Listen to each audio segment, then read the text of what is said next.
Welcome to the first race of the Lotus Cup UK. We have Martin Donnelly in pole position.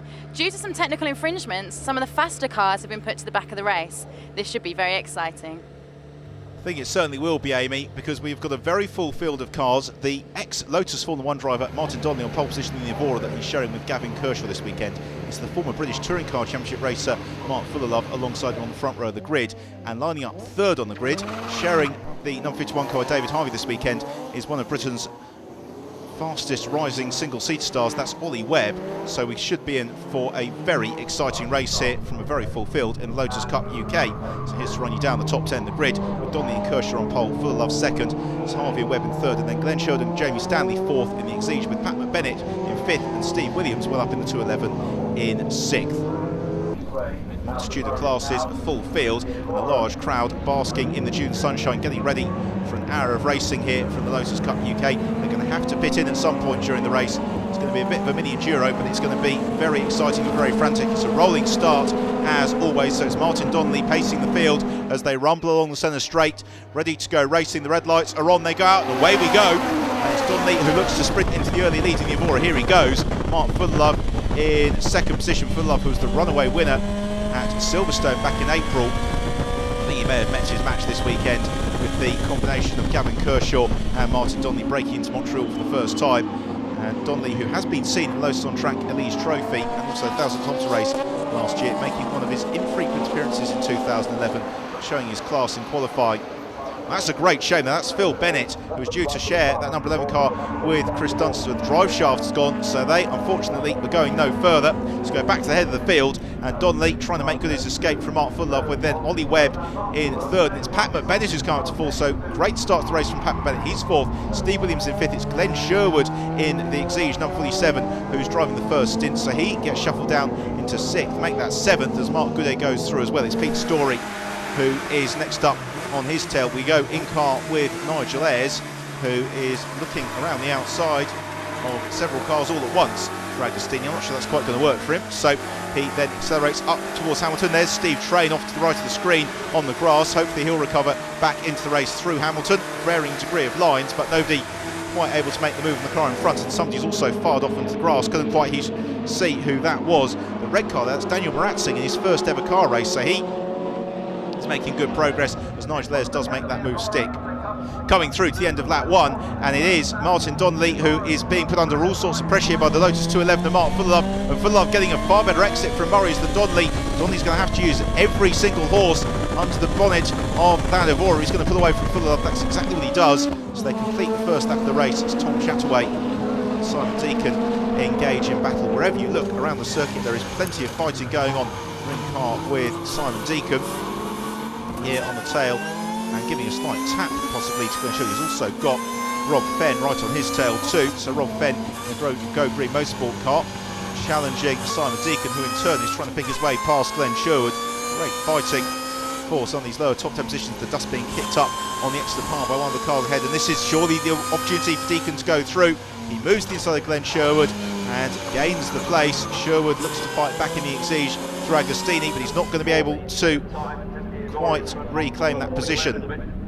So Martin Donnelly, who raced for Lotus in the Formula 1 team in the 1990 season, was one of the years when the Lotus wasn't quite as competitive as some of the other cars, but he did put in a very good showing and really confirmed the potential he'd shown in his junior single-seater career up to that point. Well, plenty of fighting going on throughout the field. That's Chris Setters in car 24 trying to make the move on Stuart Plotneck in one of the production cars, and Plotneck holding on the round outside the Agostini. We've got a spin there, and that is Mike Vase who has gone around. So Vase in the 79 car finds a gear, gets back into the fray past, unfortunately, the abandoned car of Steve Train. So Steve Train, a retirement, looking to the head of the production class, and Stuart Plotneck making good ground, but he's trying to chase down Steve Quick and Ken Savage, who are up there in the mix. That's Gareth Howard, the newcomers, just going through shot, and then Nigel Ayres continuing his run up from the rear of the field.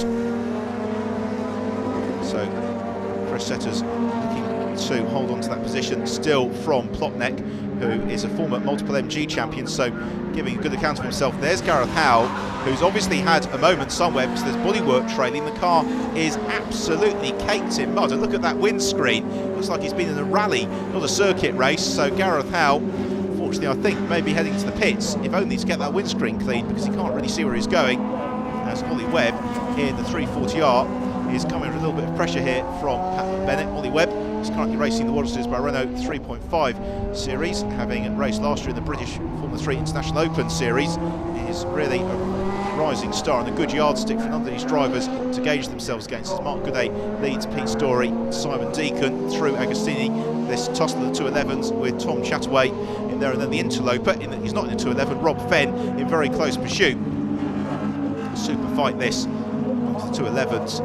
We've really enjoyed these battles, both in Lotus Cup UK this year and also the Lotus Cup Europe, which a number of these drivers also compete in. So the 4 of them, 5 with Rob Fenn attached to the back, turn through Oggies, turn through Williams and out onto Bentley Straight. So what can Tom Chataway do? Can he get a run on Simon Deacon here as he accelerates onto the straight? I'm not quite sure he's close enough to take advantage of the slipstream. Pete Story, though, is closing in here on Mark Gooday. So Mark Gooday in number 42 car coming under a little bit of pressure from Pete Story in the sky blue orange machine, but Story is a couple of car lengths too far adrift, really. Will he be able to gain that through the bomb hole? He turns through the right-hander, accelerates out, some debris on the circuit there, possibly part of Gareth Howell's car adventure, as then in towards Coram. This is looking good here for Story. Is he going to be able to challenge into Murray's? Possibly at the inside. No, he's not, because Mark Gooday covers the line, but then turns possibly too tightly through the corner. So Gooday is going to have to really get a fine run up the centre straight. He's going to keep Pete Story at bay. Back to the production class, and it's Steve Quick looking to make the move on Stuart Plotneck, and Quick does go through, so Plotneck demoted a place. Steve Quick having an excellent 2011 season as well. He won on the Lotus Track Elise Trophy races at Silverstone back in April, and he is well up in the production class here at Snetterton today with Plotneck in hot pursuit. The 65 car, John the Master, is in the pits. He's sharing it this weekend with Hans Baumhart. The engine cover goes up, the mechanics peer in, and not looking too good. And now we're into the pit window, and Martin Donnelly is in. He's handed over to Gavin Kershaw. It's been a great stint from Martin Donnelly. He has built up a huge lead over that man Mark Fullerlove in second position as Kershaw goes back into the race. Amy's found Martin. Martin, first time back in a factory car to race. How was it? I can say hot, but you know, I had a bit of pressure from Mark initially. I didn't allow for the extra fuel, the extra weight in the car. Obviously, the acceleration one was good, but around Coram, you know, you just can't afford to go in too quickly or lift the gas too quickly, and the weight was taking the car away from the apex every time. So I'm getting more and more of the gas and getting more and more oversteer. Well, with the pit window open, the pits become a hive of activity. Steve Williams is out of the car and having that refuelled. Also in, we have got Paul McNeely and BJ Jong making their driver change in the number 8 machine as Ken Savage goes back into the race. Amy's found one of the stars of the first leg, and that's Ollie Webb. Ollie, first time driving for Lotus. How was it? Yeah, it was good. Normally the stuff I do in World Series and F3 isn't quite as long. It's about 50 minutes and there's no driver change, single-seater stuff. So it's great to do it in David's car and a friend of a family. So it's really good fun. Very hot today, but we did a long stint and I think we're third and easily first in class. So it's great fun. Well, pit stops continuing as Simon Deacon heads back into the race. He's going to have to just watch one of the Exiges that comes out in front of him as it's the turn of Jamie Stanley to take over from Glenn Sherwood. So the 47 car will be hoping to move up through the order during the second phase of the race. Well, after the pit window had closed, Gavin Kershaw continued to build the lead of the Lotus Evora, and as he came through the final lap, he had built an advantage of almost 2 minutes over the rest of the field. For him and Martin Donnelly, it had been a superb performance, and really in the closing stages for Gavin Kershaw, it was a case of keeping pace in the Evora and picking his way past the traffic. He exited Murray's for the final time, accelerated up to the line to claim an emphatic Lotus Cup UK victory for himself and Martin Donnelly in what have been a thoroughly enjoyable and very entertaining race.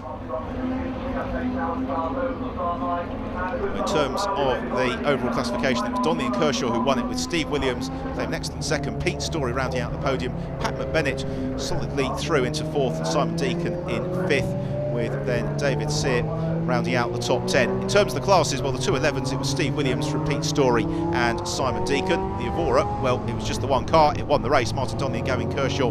The Exige Cup was headed by David Sear from Jonathan Mobbs and Glenn Shelton and Jamie Stanley. The Open class went to Pat McBennett from the Fens and Paul McNeely and BJ Chong. And then production class honours went to Ken Savage from Stuart Plopneck and Steve Quick. A very rowdy and popular podium as Gavin Kershaw and Martin Donnelly clamber onto the top step to receive the spoils of victory from the Yokohama Grid Girls. Martin, Gavin, congratulations. You worked brilliantly together. How did you find the race, both of you? Well, I was just glad Martin started. He gave us a fantastic opportunity, but he can take over here. He can do that bit. Obviously, it didn't look as easy, perhaps, as it did. First 2 laps, I had a big moment through Coram each time because I forgot to take into account that we put in about 90 kilos of fuel, and that then takes the car away from the apex. So a couple of times I think Mark was going to get past me, and then once I give myself a good talking to it there, I managed to put my head down, get some consistent laps and open up a gap. So obviously you think about your teammate, try to give Gav a car that he can do something with, and carried on. Steve, congratulations, second place. How did you manage that? You looked very confused as you got told you were there. Yeah, very confused because on circuit you're on your own, you don't know what's going on. And obviously we inherited second place because there was a bit of a penalty going on, which, we, as I said before, we've picked up ourselves at one time, so we know what it's about. How did your car go through the race? The car's fine. The second stint started back off a little bit, then Pete started to push, started catching me, but unfortunately, Pete has always managed to have a little bit of a spin and give me a bit of a breather. So Pete, third place, congratulations. Thanks very much. Yeah, it's been a great race. It's a bit hard work from time to time, but and I spacked it up spinning through Coram, but otherwise it was all good. How did you manage to spin it this time? Trying to get past the back marker and slightly overdid it, so best not do that again. That's it from us at Snetterton. We've had a fantastic weekend and I hope you've enjoyed the show. Join us next time where we'll be at Brands Hatch.